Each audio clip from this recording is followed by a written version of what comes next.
boa noite, queridos irmãos e queridas irmãs. Bom, então agora a gente vai à nossa introdução.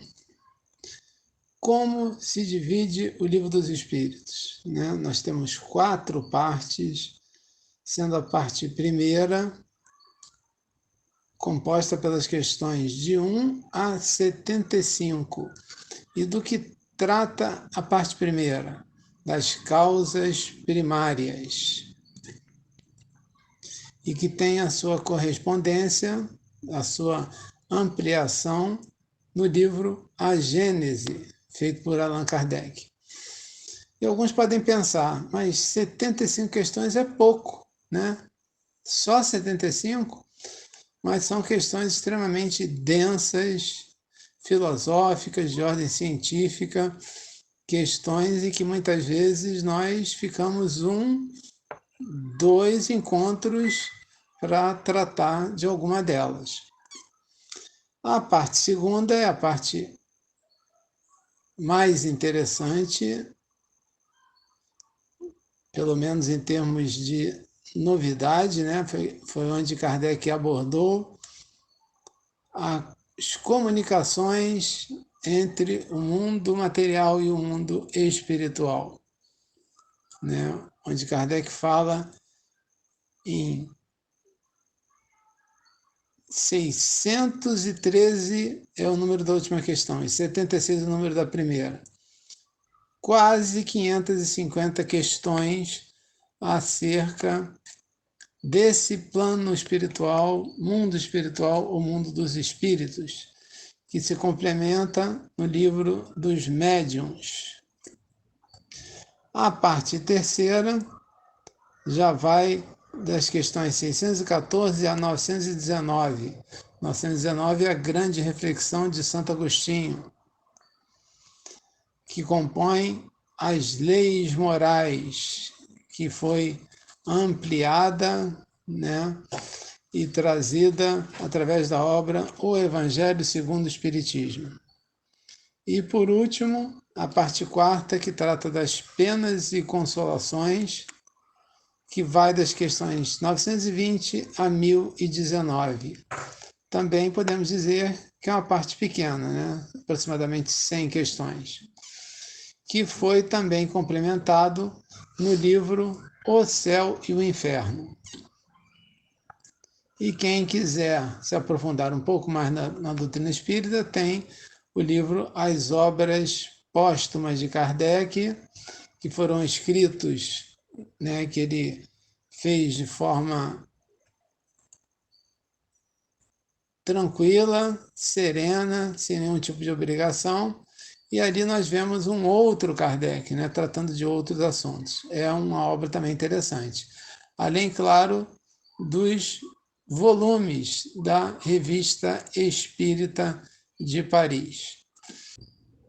E agora, queridos irmãos, queridas irmãs, aqui presentes conosco e que irão assistir esse estudo no nosso canal do YouTube, vamos às questões reservadas para o estudo da noite de hoje.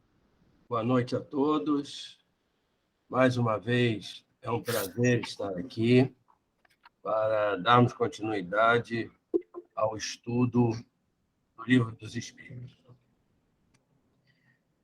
Nós vamos para a questão 257.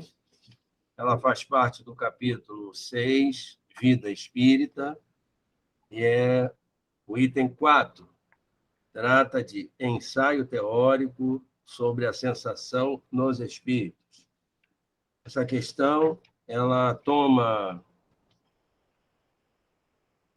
2 folhas e mais um pedacinho.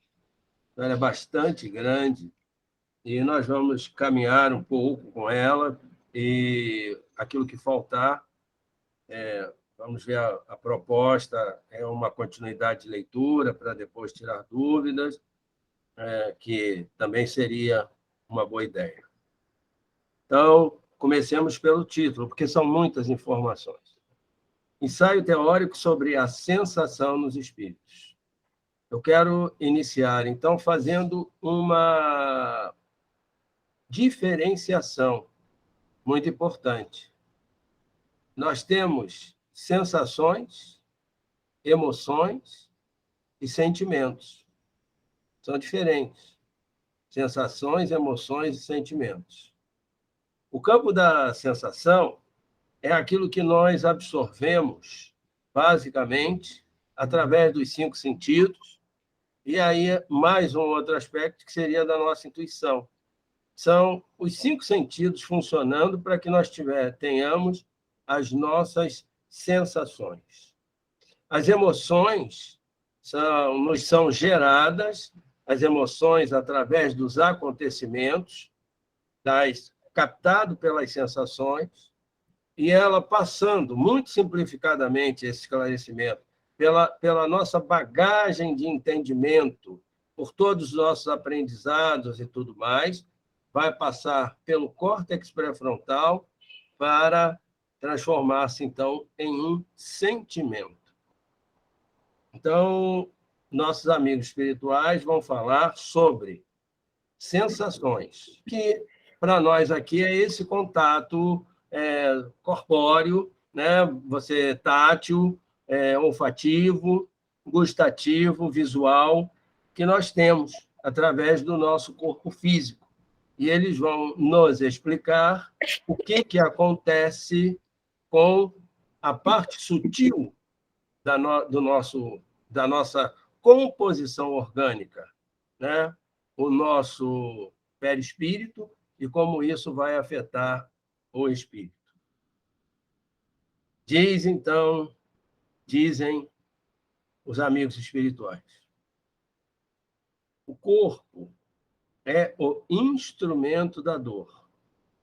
Se não é a sua causa primeira, é pelo menos a imediata. A alma tem a percepção dessa dor. Essa percepção é o efeito.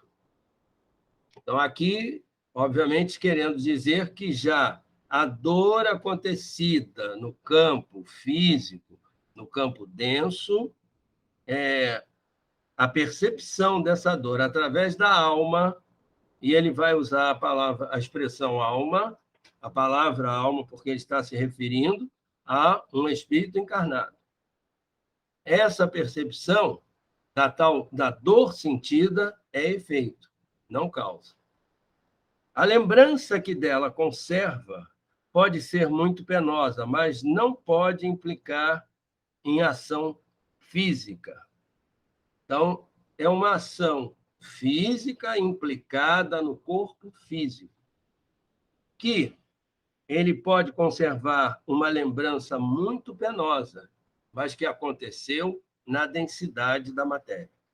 Com efeito, o frio e o calor não podem desorganizar os tecidos da alma, mas podem ser sentidos pelo corpo físico.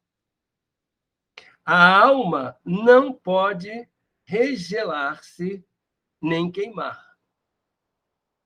Não vemos todos os dias a lembrança ou a preocupação de um mal físico produzir os seus efeitos?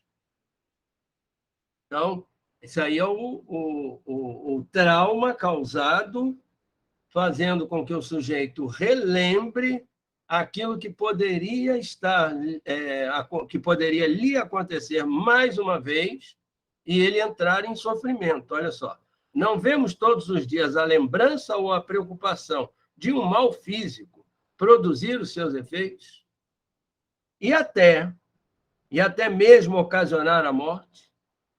Todos sabem que as pessoas que sofreram amputações sentem dor no membro que não mais existe.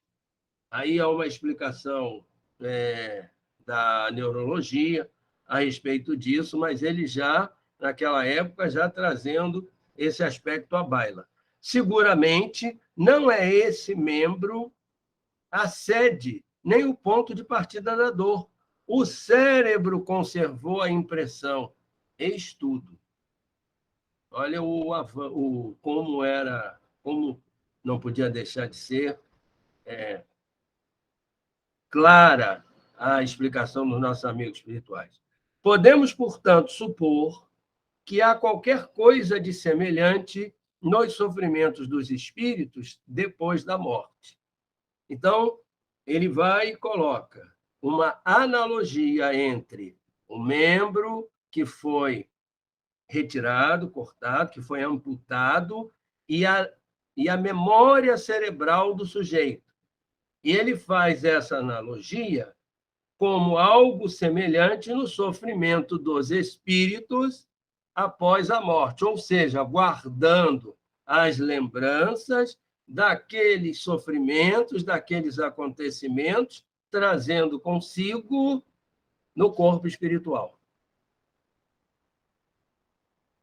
Um estudo mais aprofundado do perispírito, que desempenha papel tão importante em todos os fenômenos.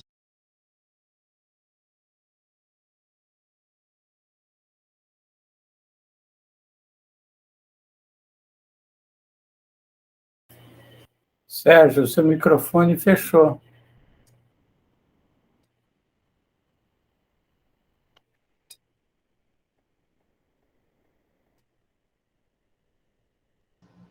Abriu agora? Abriu, né? Sim. Tá. Então, vocês ouviram até vapor, não? Não. Não, então olha só. Um estudo mais aprofundado do perispírito, que desempenha papel tão importante em todos os fenômenos espíritas, nas aparições vaporosas ou tangíveis. Por que vaporosas ou tangíveis e tal? Porque é uma alusão à energia, né? O cavalo vapor, a energia utilizada na época, falando-se sobre a energia da época. No estado do espírito, no momento da morte, na ideia tão frequente de que ainda está vivo, na situação surpreendente dos suicidas, dos suplicados, dos que se absorveram nos prazeres materiais e tantos outros fatos. Veio lançar luz sobre esta questão, dando lugar às explicações que apresentamos em resumo.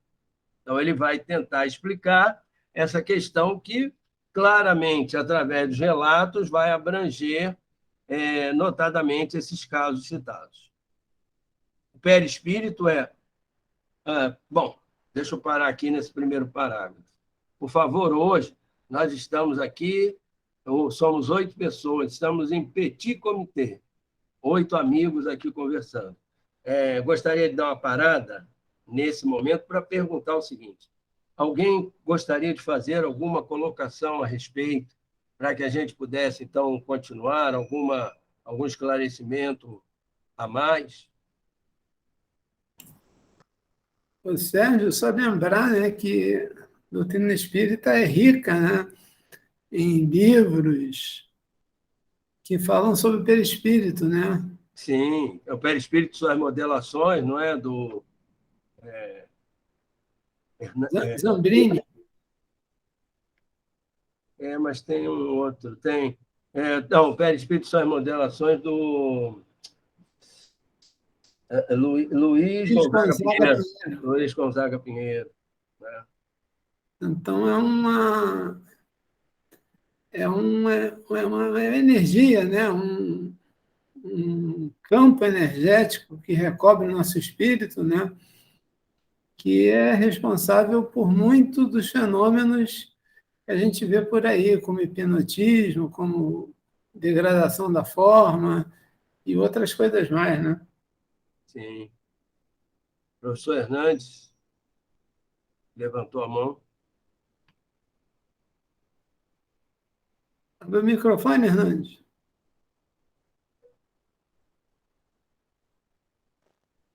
Tá? Aí? Ok, pode falar. Eu gostaria de submeter à apreciação de vocês um ponto em que corta-se um membro e continua sentindo dor, mas não tem mais o membro, não tem o dedo, não tem a perna, não tem o braço, etc. Eu quero avaliar o seguinte: o projeto de uma casa é o início desta casa. Um automóvel começa no projeto na prancheta. E assim os reinos mineral, vegetal, etc., começam na prancheta de Deus. Ou seja, o Criador, ele começa fazendo tudo que nos arquétipos. Então, o homem, as coisas que existem começam nos arquétipos. Ali está o homem integral. Então, se vai faltar, não é no corpo astral, não. É lá no arquétipo. Se vai faltar o braço, etc., mas está tudo contido no arquétipo. Tanto que, na plasmagem, quando se faz uma plasmagem no trabalho espiritual, faz-se uma recomposição plena, total do ser. Enfim, eu estou lançando isso aí, a reflexão, se concordam ou não, eu não sei, mas a visão que eu tenho a respeito do assunto. Hernandes, explica aí para a gente o que seria a plasmagem. A plasmagem é o contrário do que seja a desmaterialização. A desmaterialização existe algo que se dissolve, mas a forma não acabou. Sim, o aspecto material do ser ali. Então, nos trabalhos espirituais, chega o espírito, por exemplo, todo complicado. O que põe um chip, por exemplo? O espírito põe um chip. Ele põe, mas o chip está em você também. Não, em mim não, eu apenas... Então, faz-se uma plasmagem, isso está lá no Atos dos Apóstolos, capítulo 3 dos Atos dos Apóstolos. João, Pedro, etc. Nós fizemos uma adaptação, daí a plasmagem. Então, nessa plasmagem, se recompõe toda a parte forma do ser, parte do formato do ser. Essa é a sugestão que eu posso oferecer. Obrigado. Muito bem. Sérgio, Sim. uma pergunta.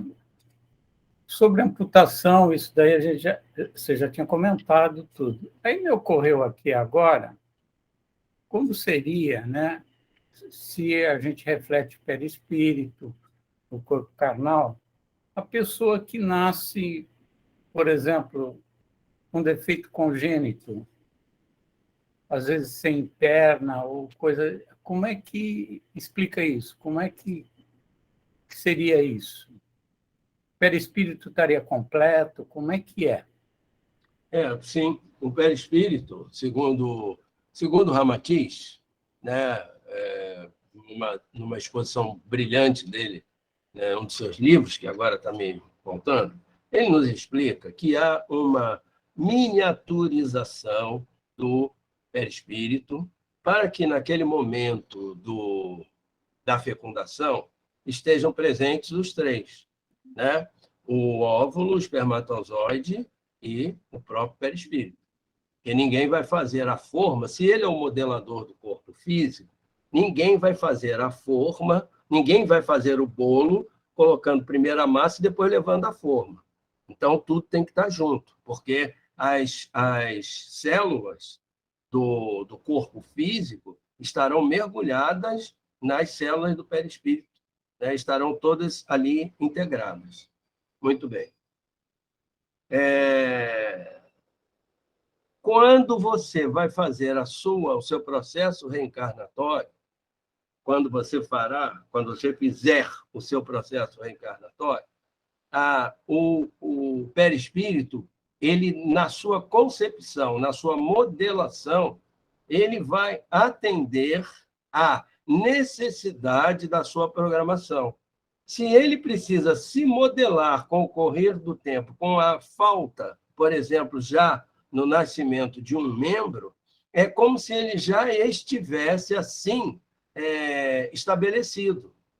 Então, imagine, mas com uma amplitude de uma boa vontade enorme nossa, imagine que você tenha uma massa na sua mão, daquelas massinhas de criança que gosta de brincar, geleca, essa coisa toda, e você vai conformar aquilo com aquela quantidade que você possui.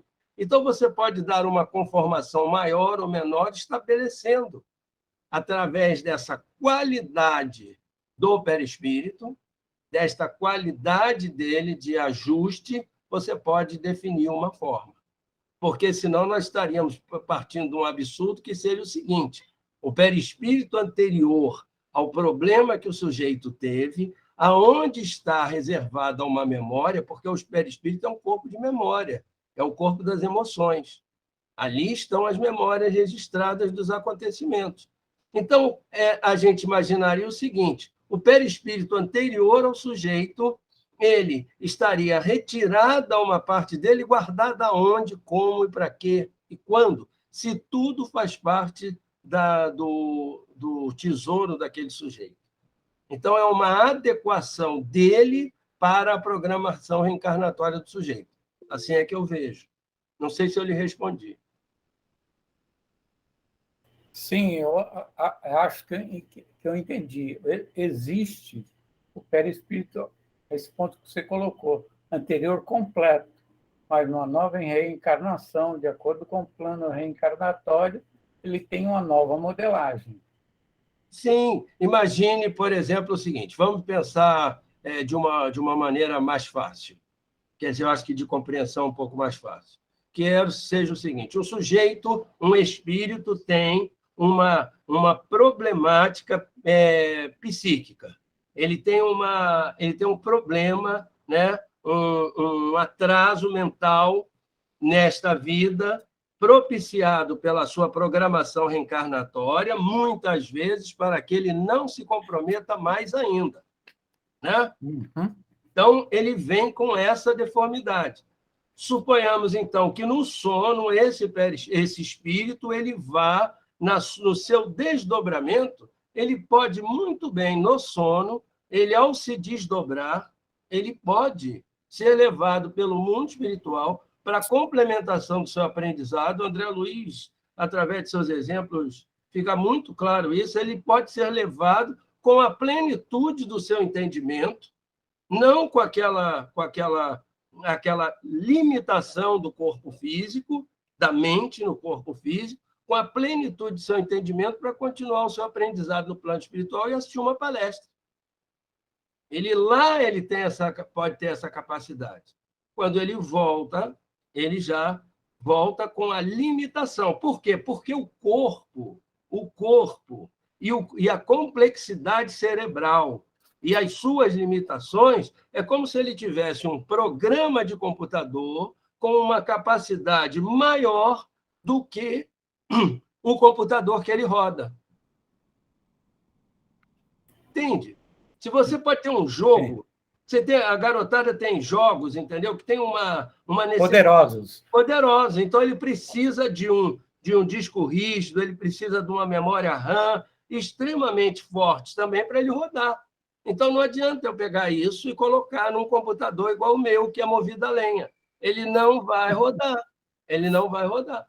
Vai travar, né? Vai travar, vai dar problema. E esse travamento, esse vai dar problema e essa coisa toda, muitas vezes é propiciado por uma generosidade do mundo espiritual.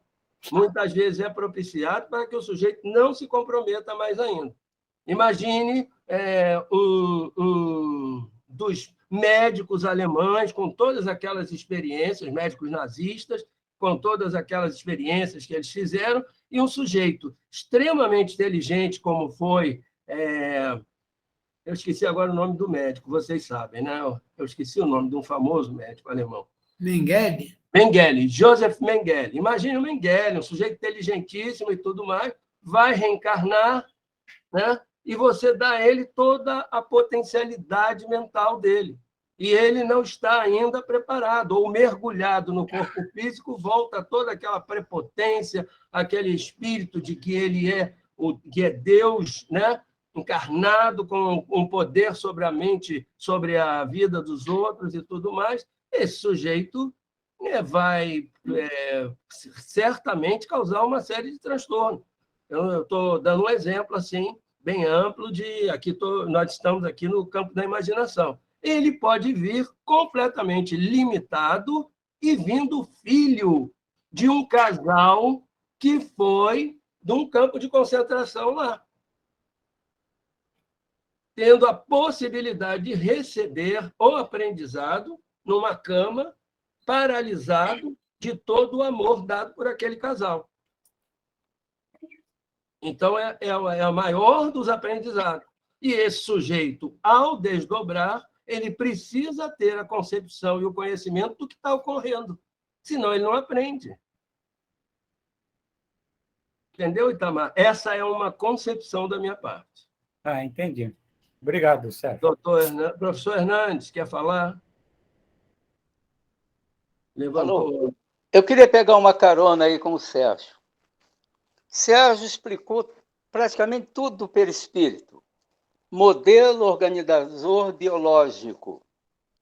Então, nesse caso, o perispírito é um projeto que vai ganhar um formato real no corpo físico. Acontece que, para o projeto, tem algo com mais poder, que é o projetista.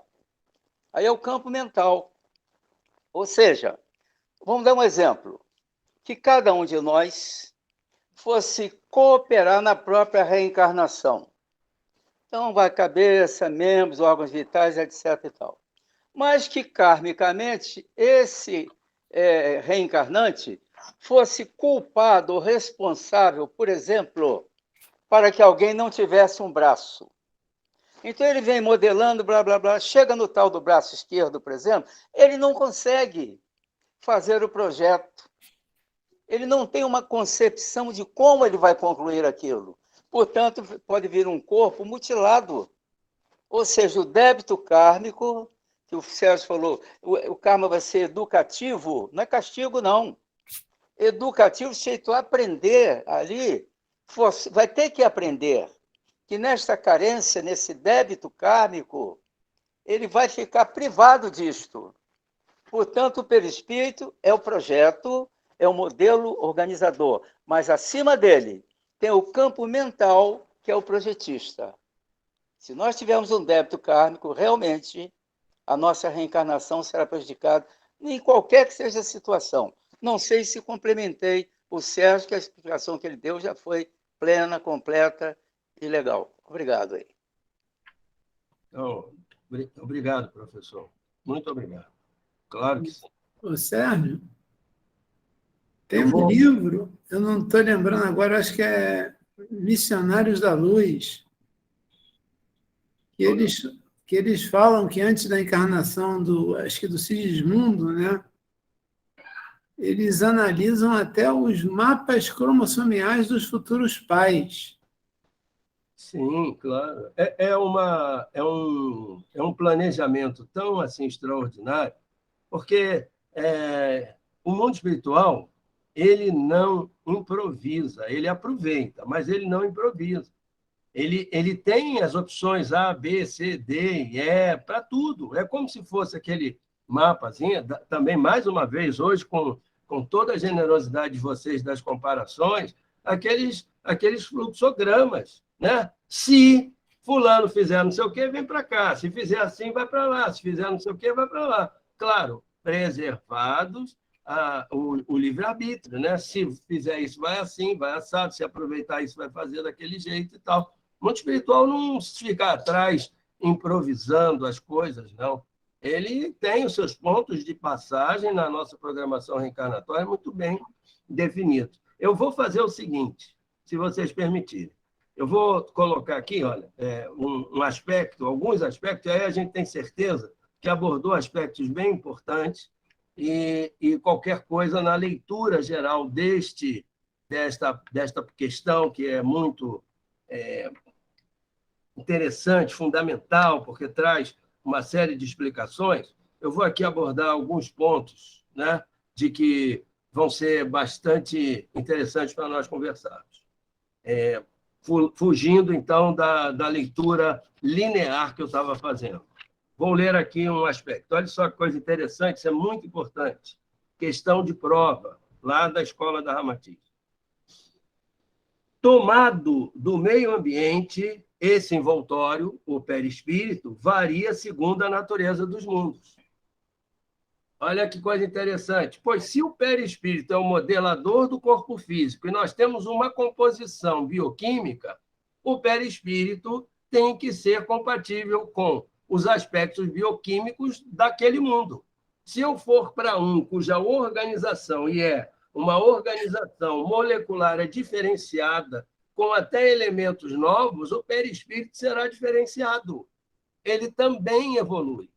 Ele também precisa ser compatível. Senão, eu vou colocar alguma coisa de 110, 220, numa tomada de 110 ou vice-versa. Então, olha só que coisa interessante. Tomado do meio ambiente, esse envoltório varia segundo a natureza dos mundos. Porque se ele vai ser o modelador de corpos mais densos para os determinados mundos, ele tem que ser compatível com a estruturação corpórea densa daqueles mundos. Alguma observação? Acho que essa é uma questão interessante de ser colocada. Os espíritos mais elevados, quando vêm visitar-nos, revestem o perispírito terrestre, e então as suas percepções se assemelham à dos espíritos vulgares. Isso aqui tem tudo a ver, por exemplo, como é que o Senhor Jesus, não é? O que ele precisou fazer para poder estar aqui. Por isso que Ramati diz que talvez tenha sido o maior sacrifício do Mestre. O maior sacrifício, sabe? Imagine alguém que já passou, já que todos nós, todos, da criação divina, passamos pelo processo evolutivo, todos, né? Não há benefícios, né, diferenciados para nenhum de nós, da criação. Então, imagine alguém que já passou pelo lodo, pela lama, pelo cheiro, do esgoto, dessas coisas todas, subiu, progrediu, evoluiu, está lá em cima e pedem. Será que você não pode dar uma descidinha lá para poder ajudar aquela turma? E aí ele vai voltar para isso, para submeter a todas aquelas dificuldades e a todos os caprichos infantis nossos, para poder trazer uma boa nova, para poder nos orientar, para poder trazer um progresso de entendimento, para poder tirar o homem da barbárie. E olha que dificuldade que foi. Ainda passamos pela Idade Média, passamos pela Idade das Trevas, passamos por todas aquelas barbaridades que a gente sabe que o homem é capaz de cometer e nós mesmos somos capazes de cometer. Mas todos eles, inferiores e superiores, só ouvem e sentem o que querem ouvir e sentir, havendo apenas uma coisa que são forçados a ouvir: os conselhos dos bons espíritos. Aqui é uma coisa interessante, pequeno aspecto, um detalhe na doutrinação, porque aqui fala-se muito, durante a explicação da questão 257, é que a capacitação de percepção das sensações, por isso que é o título, de um corpo espiritual, do perispírito, ele não se reduz a ter ouvidos ou a ter tato, é todo o corpo espiritual, ele é ressonante com todas essas sensações. Tanto que, por exemplo, você vai numa doutrinação e o espírito que está sendo doutrinado muitas vezes diz assim: eu não quero ouvir, não quero ouvir. E a ação dele natural é botar a mão no ouvido, nos ouvidos. Mas ele continua ouvindo. Não é esse ato que vai impedir dele falar. O que poderia impedir seria a vibração das palavras ditas. Mas se você está ali dizendo as palavras adequadas no processo de evolução, dentro de um local preparado para aquilo tudo, amparado pelos amigos espirituais, você cai. Não que você o seja, mas as vibrações e o direcionamento caem nisso. Havendo apenas uma coisa que são forçados a ouvir: os conselhos dos bons espíritos. Não é que você seja um bom espírito, mas os bons espíritos estão agindo ali. E o sujeito, querendo ou não querendo, ele vai ouvir aquilo. No livro Diálogo com as Sombras, há uma parte muito interessante, fundamental, para quem está fazendo doutrinação, principalmente no começo, né?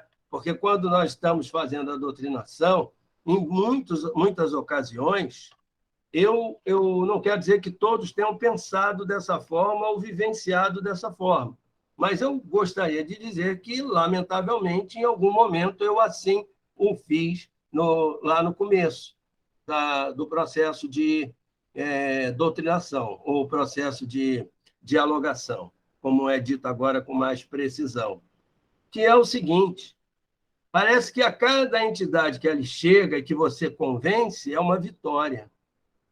Puxa, convenci. Quando a entidade não aceita, por um motivo qualquer, muitas vezes cai dentro de nós um sentimento de derrota.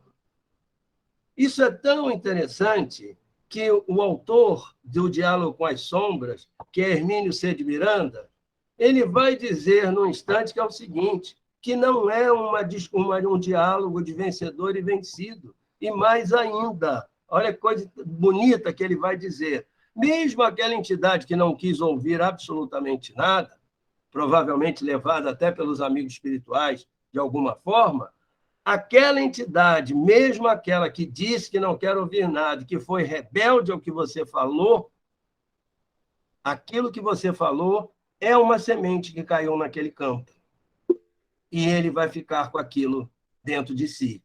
E mais lá na frente, aquilo vai ficar reverberando dentro dele. Então, nenhuma doutrinação é perdida. Professor Hernandes. De novo, pegando carona com o Sérgio. Todo resgate de espírito ou de espíritos é resgate do corpo mediúnico. O doutrinador não resgata ninguém. Ao resgatar o espírito, ele é também resgatado. Todos nós o somos. Segundo ponto, nós temos uma experiência dentro dos processos técnicos específicos para romper a barreira de qualquer tipo de espírito que não quer falar, etc. Dentro de vários processos. Eu gostaria que você, Sérgio, por exemplo, experimentasse com o grupo Ave Maria de Gounod cantada em latim. O grupo. Nenhum espírito tem resistido a isto, que dá uma vibração amorosa, segundo os guias falaram, que ela é irresistível a quaisquer que sejam os grupos espirituais fechados. Então, a força, o poder desta Ave Maria, cantada em latim pelo grupo, rompe as barreiras em geral. Experimenta isso depois, quando puder, tá bom? Sim, não tenha dúvida, é uma grande dica, e eu vou já antecipar para o senhor, que eu tenho certeza, o senhor já disse isso, que vai ter um efeito extraordinário, porque o efeito dela vai ser cromoterápico, né? Que é aquilo, e ele vai mobilizar no campo, né, psíquico da pessoa e vai mobilizar nas energias existentes já naquela egrégora uma chuva de partículas amorosas, afetivas, que tocarão o corpo espiritual. Olha aí a sensação. E muitos choram. Olha a sensação. Isso é tão forte que muitos choram. A sensação que o sujeito vai sentir, que o espírito sentirá, é uma sensação que ele praticamente esqueceu. Ele já não sentia. Ele vai sentir uma sensação de acolhimento, ele vai sentir uma sensação de amor, ele vai sentir uma sensação de afeto, de carinho, e aquilo despertará nele o quê? A centelha divina que existe em cada um de nós. Então, ele vai, literalmente, usando uma expressão belíssima da língua portuguesa, isso vai lavar a alma daquele sujeito. Porque esse cântico, ele vale como uma prece cantada, é uma oração cantada, uma força da oração cantada, rompendo as barreiras em geral. Aliás, deles e nossa. É preciso que os médios sejam imbuídos disso, do amor incondicional para realmente resgatar, não um canto simples, não. Participação ativa, de coração aberto, dá um ambiente irresistível. Todo mundo ali é resgatado. Quem quiser, experimenta. E se você tiver dificuldade nisso, nós temos aqui gravado isso, sabe? Mas não tem, Maria de Gounod, isso é comum, a letra em latim. Se não tiver, se não precisarem, nós temos essa letra, tá bom? Estamos à disposição, hein? Muito obrigado.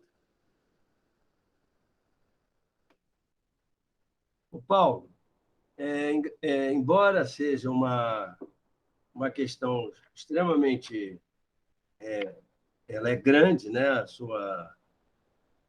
que foi escrito aqui, eu acho que num daqueles acontecimentos interessantes, eu acho que a gente, nessa conversa, nas observações feitas, e por todos os amigos, por você, pelo professor Hernandes, se o professor Sebastião também quiser fazer alguma observação, Denise, Ângela, Deise, Norma, né? Eu acho que a gente pode, com muita tranquilidade aqui, deixar para que as pessoas possam ler, né? Demos assim uma degustação para que essa questão seja observada, seja lida. O Perispírito e suas modelações, do Luiz Gonzaga Pinheiro. Tem um outro livro que eu não estou me lembrando aqui, que é o livro fundamental também sobre perispírito, é um livro grosso, capa dura, né, grande, esqueci o nome dele, mas eu até o tenho aqui. Mas eu acho que paramos por aqui, Paulo. E gostaria de ouvir, se fosse possível, toma essa liberdade, viu, Paulo? Gostaria de ouvir aí as observações mais do pessoal.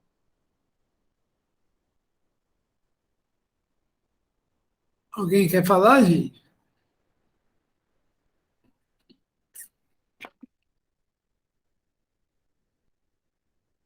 Ô, Sérgio, esse assunto é tão rico.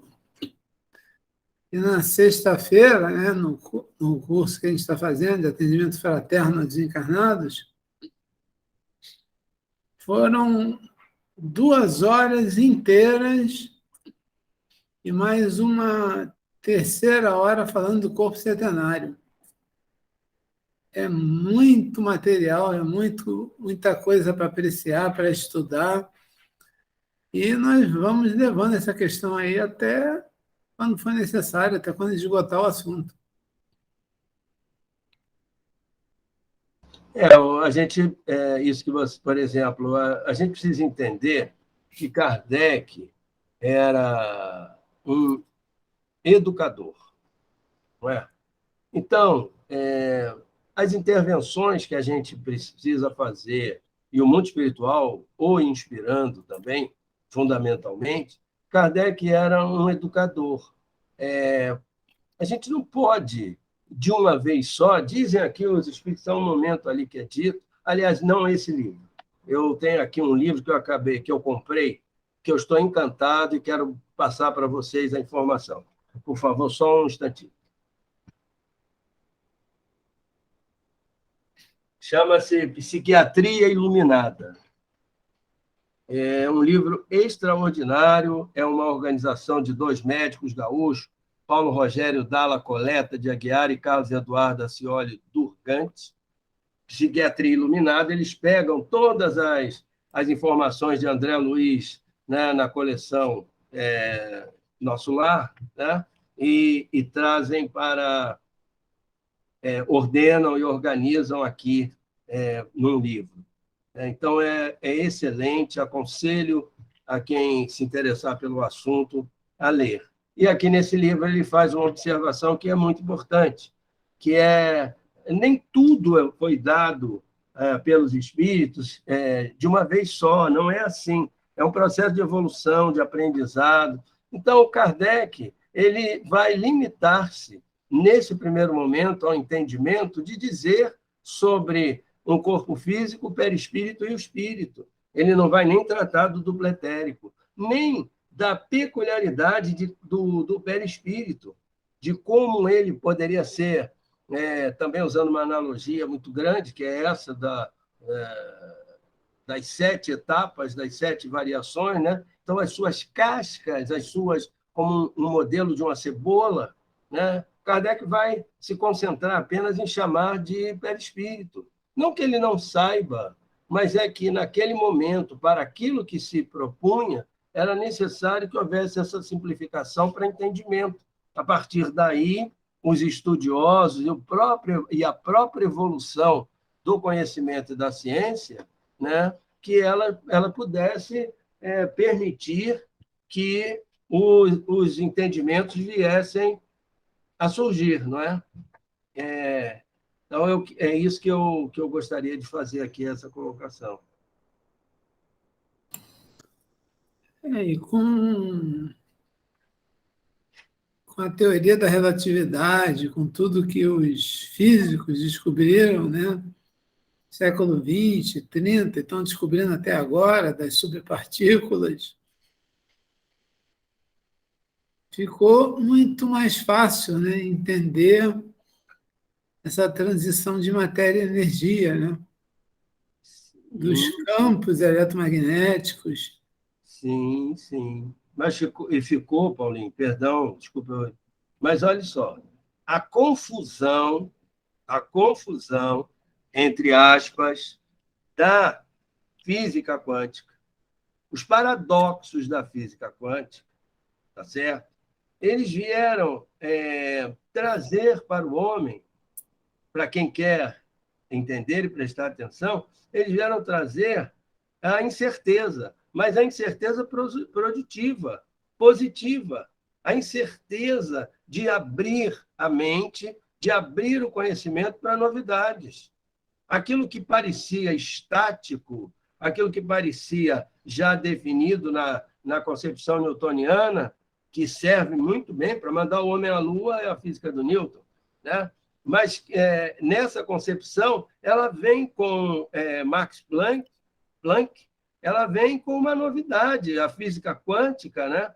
E aquele arcabouço de certezas científicas e objetividade inquestionável vai ceder lugar a um novo universo confuso e imprevisível, que até hoje desafia a compreensão com os seus paradoxos e as suas soluções extremamente intrincadas, extremamente sofisticadas.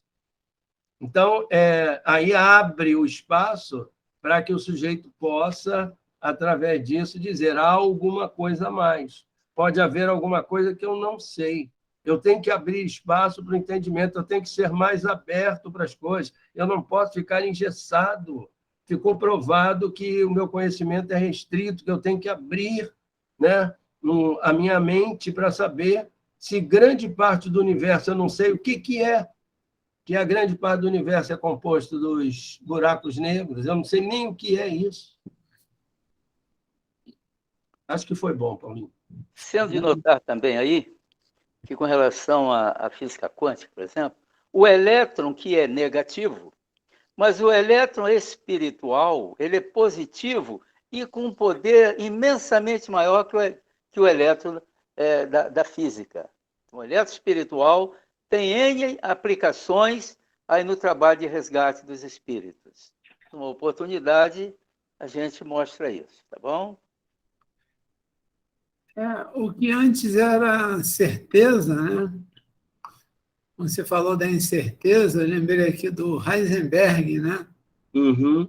Foi um grande físico que determinou, né, o princípio da incerteza. Ninguém mais podia definir onde é que estava o elétron. É uma probabilidade. Exatamente. E aí tudo mudou, né? Isso.